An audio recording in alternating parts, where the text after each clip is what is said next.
Welcome to Let's Talk on Houston CityBeat. I'm Lisbet Newton, and joining me today is Chimela Ubani, Managing Director of the Southeast Texas Poison Center. Thank you for joining us today, Chimela. I'm so excited to share what y'all are doing at the Poison Center. I'm happy to be here, and it's always a joy to talk about the Poison Center, and then as well as the opportunities and the resources that we can provide to the Houston area to anyone. Okay. And you all cover not just the greater Houston area, but Galveston. You are located in Galveston. You're in the UTMB building. Is that correct? Yep, we're housed at UTMB in Galveston, and we cover more than just Galveston County. We cover 28 counties in the southeast region of Texas. And so we primarily cover if someone from the Houston area called the Poison Center, 9 times out of 10, they probably got in contact with us. Okay. And you all are always available. You're open 24 hours a day, 7 days a week. Even in the event that the Houston Center, the Houston Area Center goes down, calls are routed to other parts of the country. Yes. So if in the rare event that we're down, here in Texas, we have 6 poison centers. And so if for one magical reason we're down, then the calls would be routed to another center in Texas. So that way we can continue taking care of the residents of Texas. Okay. And I know that y'all are funded in part by the state, in part by grants. How Mhm. much money overall does the Poison Control Center save within the healthcare system on an annual basis? So nationally, we recently did a study and we found out, and the study was done in 2025, and we found out that for every dollar that is being spent to a poison center, we save $16.77. So some poison centers have a $5 million budget. So times that by 16, and that's how much money in healthcare costs we save. Okay. And being that Houston is the petrochemical capital of the world, let's say, what happens in the event of a shelter in place order or perhaps a chemical event that happens in the area? How do you all take part in that? And how do you help in those communications that happen right after an event occurs? Yeah.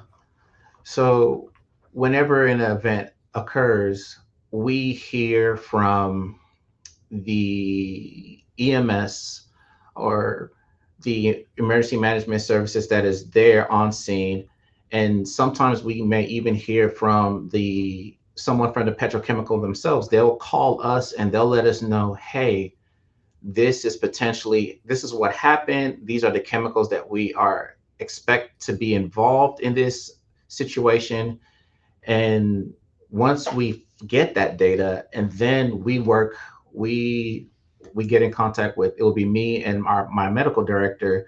We will get in contact and try to come up with a protocol to say, hey, if anybody that was exposed to these agents arrived to the emergency room, this is how you're supposed to handle it. This is what we see. This is what we expect to see, and then this is what labs needs to be drawn. And so we help guide the care with that exposure because we have the information. And that's from the healthcare facility side. Now, from the public standpoint, I'm sure people are worried when an event happened and they're worried, is this dangerous, inhaling whatever that was released, or is that going to cause any harm? Well, because we know what was released, we always advocate for people to call us so that way we can help calm the situation and let you know that there's really nothing to worry about these, because if you're not experiencing these symptoms, I wouldn't worry about it at this time. So we help the public on that side, and we help healthcare facilities help it manage those patients. And because we work closely with the local health departments, we also know if there's a shelter in place going on. And so we will also be able to help provide, let the callers, the public know that, hey, there's a shelter in place. Make sure that these are the rules with the shelter in place, and we'll let them know what's going on. Yeah. Okay. Okay. Which brings me to my next question. When should someone call? I mean, obviously, calling 911 is so easy because most people have that number memorized, right? You start learning about 911 when you're in kindergarten. You have an emergency, you get the phone and you call 911. So it's very easy for people to do that versus calling the poison control center. The poison center, I don't know if is that common. I would imagine it's not common that in the event of an emergency that someone thinks, oh, let me call a poison center first before I call 911. So when should someone call 911 versus reaching out and contacting the poison center? That's a very good question. And we always tell, we always educate callers and people, the residents of Texas, that if in the event that someone was exposed to something and they're not breathing, they are unconscious, or they have a seizure, don't call us, call 911. Okay, okay. And if someone calls 911 because they don't even think in that instance, like maybe they have a their baby got into Clorox bleach and starts drinking Clorox bleach as an example. In Mhm. that moment of panic, they're not going to think to call poison center. They're going to call 911, right? Yeah. So 911 will also field those calls and handle them accordingly. And you do have cases where 911 will transfer the call over to you all. Is that correct? Yes, yes. And so one of the benefits of getting us involved in situations like that is, in that same example that you gave, if a baby was accidentally got exposed and drank a little bit of bleach, with the parents, they're going to think, okay, oh, bleach, toxic. Let me call 911 because we need to get them into the emergency room. Well, now once they call 911, and then 911 will then get us involved and conference us into the call, and then we'll ask the questions. We'll say, all right, what's going on? What did they get exposed to? Okay, all right, based off everything you told me, we don't need to, the child is going to be fine. This happens commonly. We don't expect for the child to go into the emergency room. However, if you see these symptoms, that's when you should take them into the emergency room. And so there's a benefit of this. One, we prevented the child from going to the emergency room when they don't have to go in there. And then second, we, instead of having 911 get deployed on scene, now we prevent that deployment, and now they can go somewhere else. Okay, okay, okay. Well, that's a great guideline to use there. And we're heading into the summer months, and I know that snakes are more common in the summer, spring, summer. And do y'all get a lot of calls with people encountering snake bites, or is the first line of defense you get bitten by a snake, you panic, you call 911, and then 911 routes the calls over, or do you usually see people that get bitten by snakes? They should just go to the ER or go to one of the ER clinics. So we see a wide variety of situations with snake bites. So we do handle snake bites.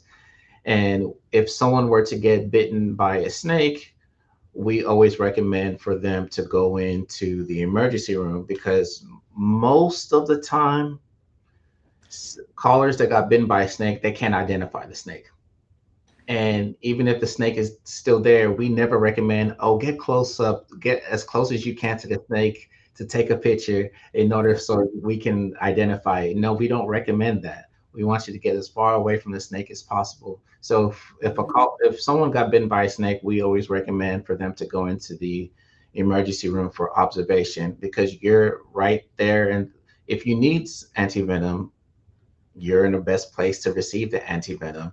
And so even if And if the caller were to get bitten by a snake and then they go into the emergency room themselves, we have calls from healthcare providers who will say, hey, we got this patient got bitten by a snake. Do you think that this patient needs antivenom? And then we will also help the healthcare provider make that decision to see, hey, this patient needs antivenom based off the symptomology, or they don't need Mhm. antivenom. Okay. Okay. And perhaps maybe they were able to catch the incident on their cell phone, so they'll be able to identify the snake that bit them instead of chasing after the snake and bringing them in with them, right, to the ER. That would be quite the scene, I'm sure. And it So has happened. really it has happened. That's crazy. That reminds me of a story of when someone wrongs you. You know, it's like there's a snake in the grass, and the snake bites you, and that's the equivalent of someone doing you wrong, right? So Right. instead of you seeking medical care, taking care of yourself, healing from that, you go after the snake. You go after the wrongdoer, and in that process, you end up Mhm. hurting yourself more. So that's a I guess a life share story Yes. that came to mind during this conversation. Mhm. And as we head into the summer months, also you're seeing a lot of we'll start seeing a lot more jellyfish Mhm. stings and certain other fish out there that are causing issues. What are the most common that you see and that you all get calls for? So we get calls about jellyfish stings. Someone will see a pretty translucent blob on the sand, and they'll pick it up, and then they when you look at their hands, you'll see like almost like lacerations, like they've been whipped. And that's because they were exposed to the tentacles from the jellyfish. And so we get a lot of jellyfish calls. We get a lot of stings from stonefishes, catfishes, because their spines has venom in it. And so so whenever they get exposed, they have extreme pain. And so we'll also help guide care in those type of situations. Okay, okay. And that brings us to my next question.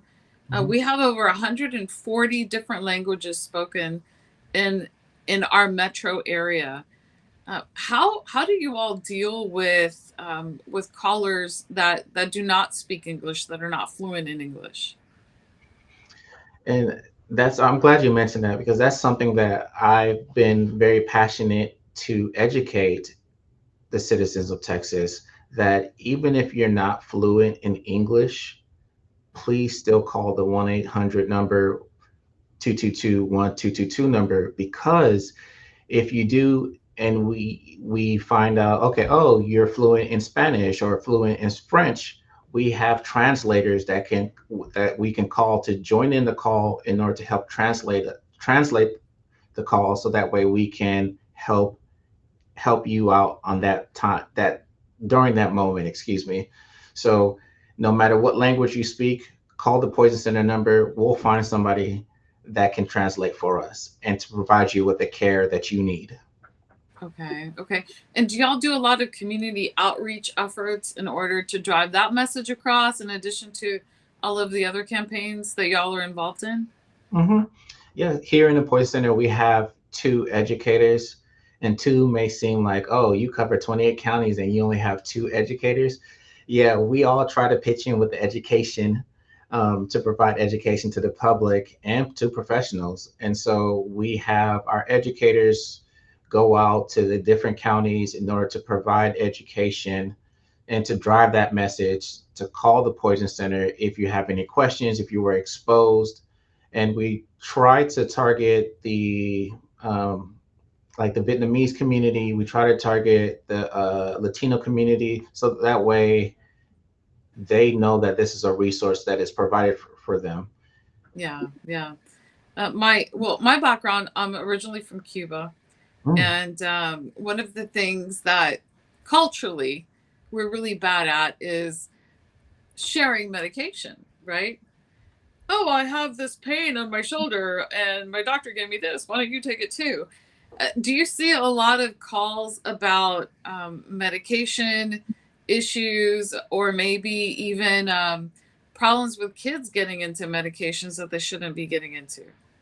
All the time, all the time. Most of the time, it's we get calls about, we share a medication cabinet with other family members, and so like one caller was trying to take her routine night medications and accidentally took her husband's, or when grandma comes or grandparents comes to visit for the holidays, they leave their pill containers out, the kiddos get into it. So we see those type of exposures as well.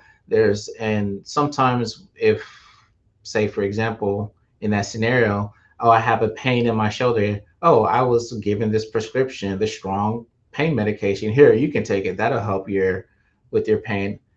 And then they have more side effects than the original person did when they originally took the medication. And we get calls like that as well, because they're not used to the medication, and sometimes something that they ate prior to could interact with the medication that they just took, causing more side effects. And so we get situations like that as well. Okay. Okay.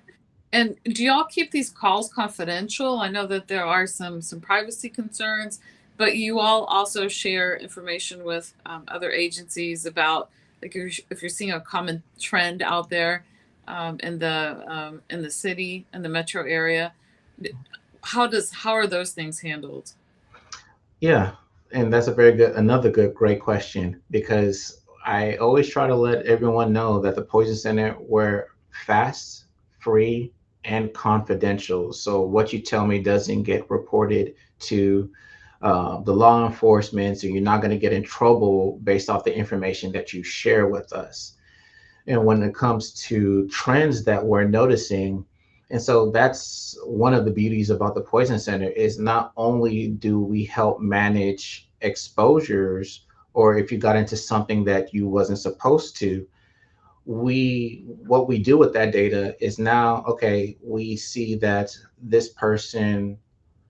So for example, I guess I'm trying to make this as short as possible, but so if we see a trend that, oh wow, we're getting a lot of huge jellyfish stings in Galveston, what's going on over there? And so then what we do with that information is, then now, okay, now we have a plan of attack. Now we can go to the citizens of Galveston County or in Galveston Island and provide education as to, do not touch jellyfishes. This is what signs and symptoms we would expect if you were exposed to jellyfishes, and it's a painful sting.